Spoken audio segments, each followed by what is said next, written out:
within my time as well. Around World Won, here at this church in 2014, in this church, everybody gonna be required to put a hammer in their hand. All right. Everybody. All right. Not some, nobody on the sideline. If you look to your left and say, get your hammer, look to your right and say, get your hammer. Because here in World Won, everybody is going to be required to get your hammer and build. Okay. We got to have a mind and a heart to work with Pastor Cooper. You got to have a mind and a heart. I've been walking with Pastor Cooper close for this last year and a half. He is super cool. For y'all that been educated, you know what that means. You got a little superhero up there, it's super cool. I've never seen a pastor that's willing to lift bumper cars, pick up weights. We get together at 6 in the morning, work all day to 10 at night, then talk to midnight about, see, what are we gonna do? I've never seen a pastor and a first lady work the way they do. I see Pastor Sister Cool up here late at night working. I'm like, what kind of pastor and first lady? I thought y'all take it easy. He's like, see, we gotta build and get it done.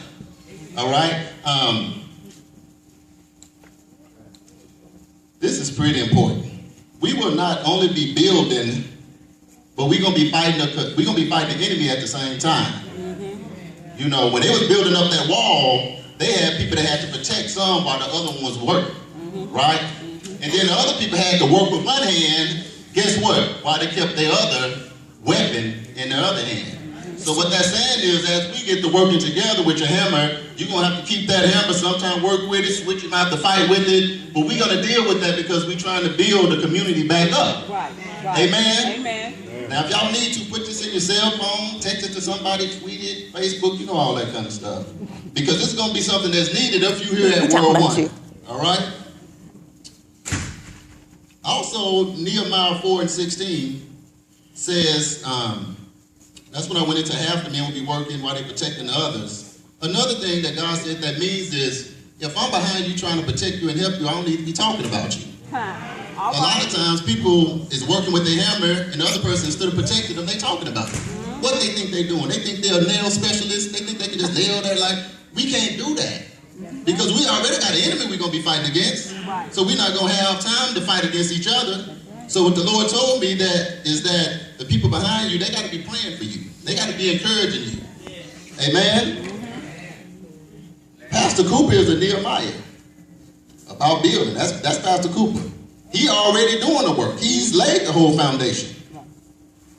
Nehemiah, you remember when Nehemiah was working, people always want to meet with him. Hey man, let me meet and talk, let's talk. Nehemiah said, man, I'm working. That's how Pastor Cooper is. Me and Pastor Cooper be traveling, everybody want Pastor Cooper to do something. Hey, let's do a revival tent. Hey, let's go with Pastor Cooper, man, I'm working. You see what I'm saying? It all goes along with Dress for Success and transition and all that. Nehemiah stayed working. Let's go into 2013 terms. Can we do a conference call? Can we go sit and talk about an 18-month development plan? Pastor Cooper said, hey, look, if you want to talk with me, grab a hammer, get right here about World Won, and we can build as we talk. Because the community needs what we're doing. We don't have 18 months to talk about what we're going to do and then start all back over. Amen? Amen. I'm going to switch back real quick, stay into my time frame so I can sit down, I promise. Remember what I told my kids, if you get nervous, do what? Give me a minute. I'm feeling better already. I'm going to go back to my title, which was what? It's a short distance between ordinary and extraordinary. All right? What is ordinary? Ordinary is just like when you just see ordinary people. You know what I'm talking about? They're just normal, it's average. It's just, you just go around, you see something, you see somebody, you say, oh, they're just ordinary. Okay? But let me give you an example that I think most of y'all can see. Let's say me and Pastor Cooper is on a basketball team, right? We play a game, and we both only scored 3 points. So that means we haven't did nothing big during the game. But right at the end of the game, with no time on the clock, if I throw it to Pastor Cooper, he throw it over his head and it go in. He just went from ordinary to extraordinary. He just did one little thing that made him be considered extraordinary. Let me give you some examples that we can take with us home. World Won, if we come to work 15 minutes early instead of 2 minutes late, we just went from ordinary to extraordinary, okay? Something, nothing big. I'm just trying to bridge that gap, because what happens a lot of times is we think it's a big distance between ordinary and extraordinary when it's really not.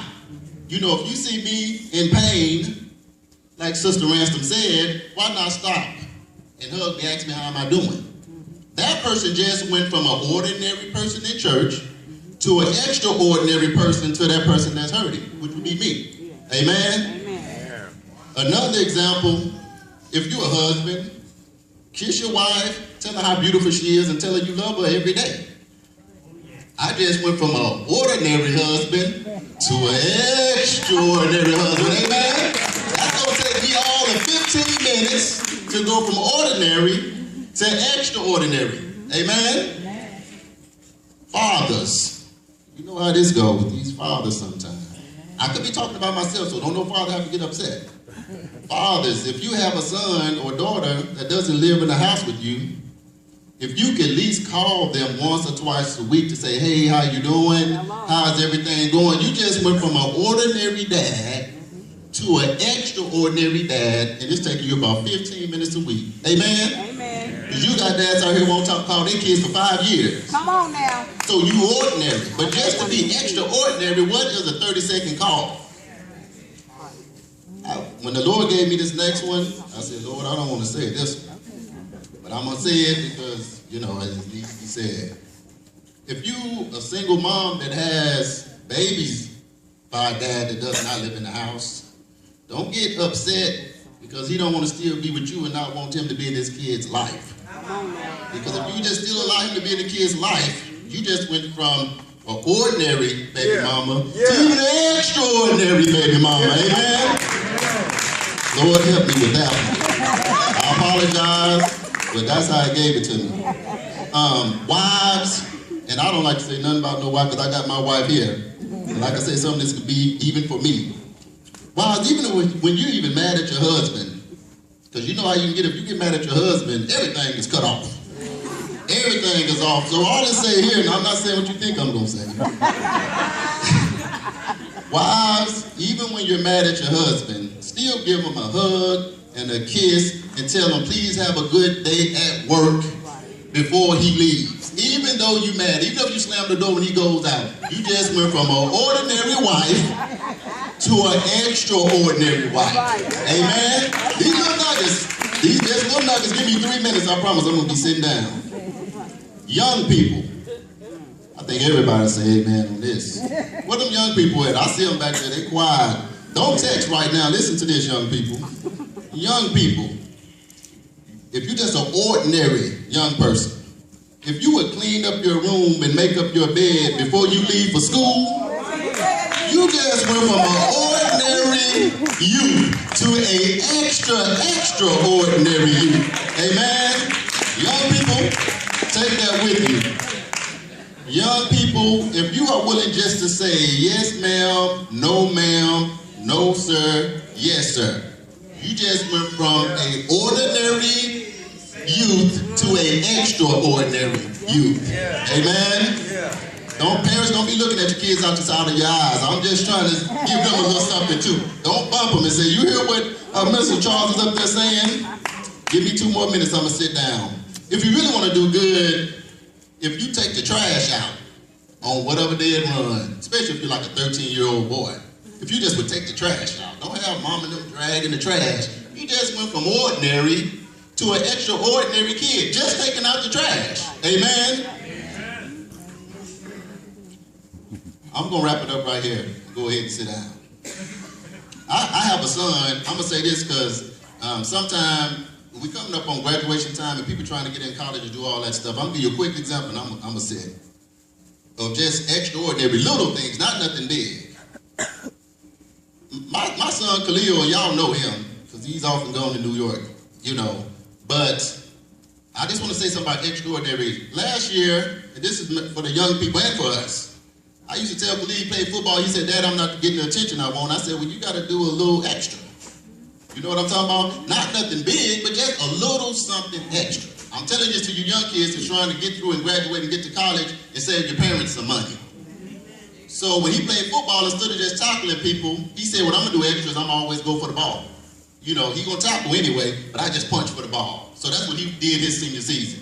At the end of the year, to show how good God is, he was sitting there, he didn't have his scholarship, but anything yet. He's an ordinary football player, all right? I told him, put all your clips together of where you're trying to get that ball out. And let's just sit here and send it to the coaches. It's 9:45 p.m. on a Sunday. So he lists on me in the different places he wants to play Division I ball. He hit send at 9:45 p.m., so I'm figuring we're going to hear from somebody 2-3 days from now. Guess what happened in 5 minutes? In 5 minutes, West Point calls him. And they're in New York now, so you know they 10:45. They call him, I'm giving this to these young people because with your grades, I'm talking about extraordinary, these little things. He called Khalil right back in 5 minutes and said, I looked at your video, and I just think the way you go after that ball is extraordinary. And because of you being extraordinary, I will be, and I think it's 10 at night. He said, well, I'll be down to see you at 8 o'clock in the morning. 8 o'clock in the morning, he come down. The next day, he calls me. You know what he tells me? I like your son, because when I called him on the phone, he said, yes, sir, no, sir. How you doing, sir? Just like little things that make you from ordinary to extraordinary. So when he came to the house with me and my wife, he said, because your son, little things that made him extraordinary, we're going to give him a $350,000 scholarship. We're going to give him $750 every 2 weeks. Take him off all your medical, dental, eye, and all of that stuff, because we're going to take care of that too. We also going to fly him in first class. He didn't do anything big. All he did was something little that made him extraordinary. World Won, my word to you tonight, be extraordinary. All right. Come on, give the Lord